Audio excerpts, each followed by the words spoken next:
Olá, meus amigos, bem-vindo ao Viver de Reciclagem. Meu nome é Maurílio Sobral e esse é o Viver de Reciclagem.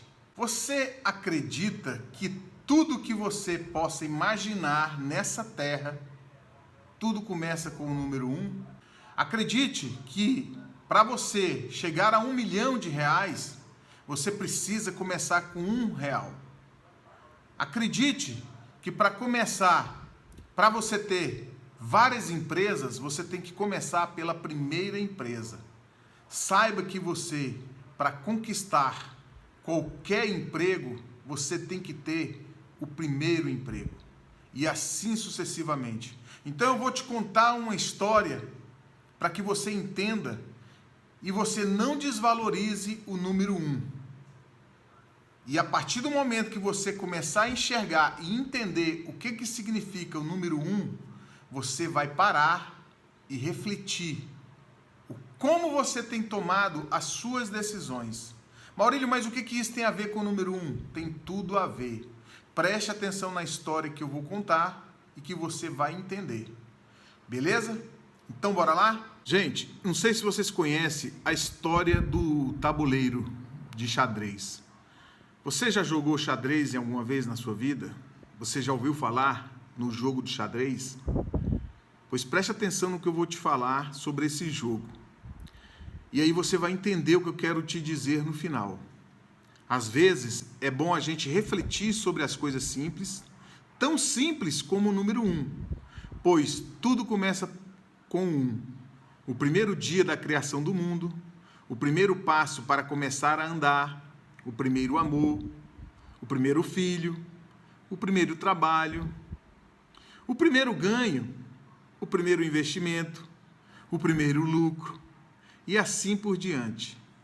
Desde que soube a história da origem do jogo de xadrez, passei a levar muito a sério o número 1. Um tabuleiro de xadrez, ele tem 64 casas. Não sei se você sabe disso. Esse jogo é um jogo milenar e provavelmente tenha sido criado no Oriente Médio, na época em que as terras eram divididas em reinados e que a riqueza se fazia por conquistas de territórios. Quem não fosse da família real era súdito. A história do xadrez começa como tantas outras. Era uma vez um rei que vivia muito bem. Como é comum aos reis, gostava de se divertir. Na corte havia muitos artistas, pintores, escultores, músicos, muitas festas para sua própria animação e, por que não dizer, para sua própria diversão. Um belo dia, um súdito contou a sua majestade que tinha um amigo plebeu que havia inventado um jogo, por sinal, muito divertido e interessante, e que seria uma novidade para o soberano.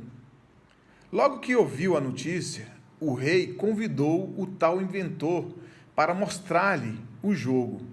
O inventor, além de ser súdito, era muito humilde. Nunca havia se aproximado do rei e chegou muito tímido, com seu tabuleiro e as 32 peças esculpidas artesanalmente. Ao chegar ao palácio, foi recebido diretamente pelo rei, com todas as honras, o que deixou mais tímido ainda. Abriu o tabuleiro e posicionou cada peça: soldado, torre, cavalo, bispo, rei e rainha. O súdito explicou que o objetivo do jogo era a conquista do território do outro rei. Mostrou a movimentação de cada peça e ensinou as regras. O rei ficou admirado e quis logo mostrar sua satisfação ao inventor. Perguntou-lhe: "O que você quer do meu reino como prêmio pela criação desse jogo?" Ao que o súdito, com sua timidez, respondeu: "Se Vossa Majestade quer mesmo me premiar, eu só quero 1 grão de arroz na primeira casa do tabuleiro, 2 grãos de arroz na segunda casa, 4 na terceira casa, e assim dobrando a quantidade de grãos de arroz a cada casa, até chegar à última casa." Depois é só somar e juntar os grãos de todas as casas. O rei retrucou: mas só estes grãozinhos de arroz? Pode escolher o que você quiser. Humildemente, o súdito respondeu que era só aquilo mesmo que ele queria. Então o rei ordenou que fosse providenciado imediatamente o prêmio ao inventor do jogo.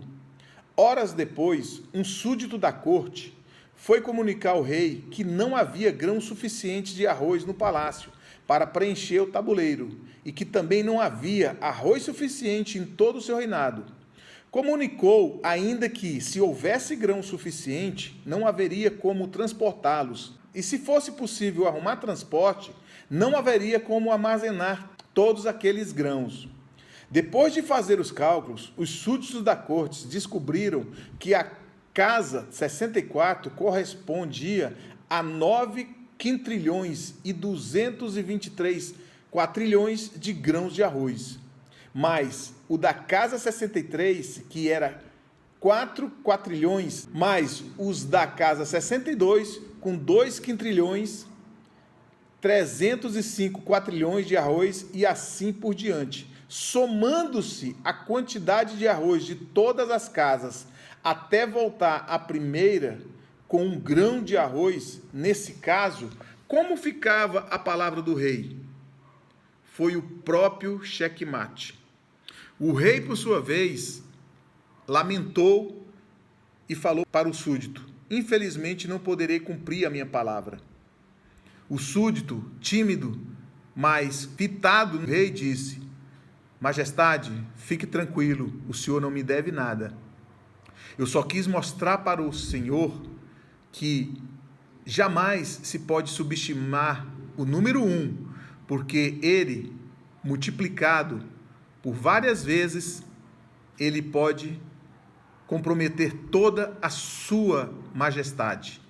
Então, o que eu quero ensinar para o senhor com esse checkmate é que o senhor não deve jamais movimentar uma pedra antes de pensar nas consequências para que o senhor não venha perder o seu reinado. O rei ficou muito feliz com aquele súdito e ofereceu algo mais apropriado que pudesse cumprir. O súdito saiu dali muito feliz da vida, pois acabara de dar uma grande lição ao rei. Então, não tome decisões precipitadas.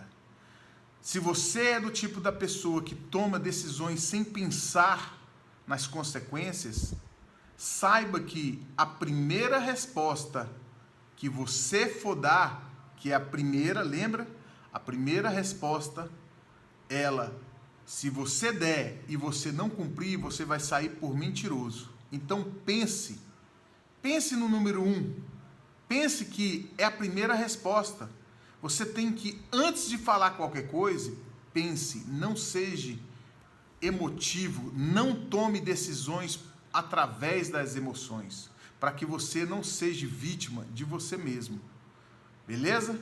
Então era isso para esse vídeo, espero que você tenha gostado, que você tenha de fato aprendido e que você possa verdadeiramente crescer na sua vida.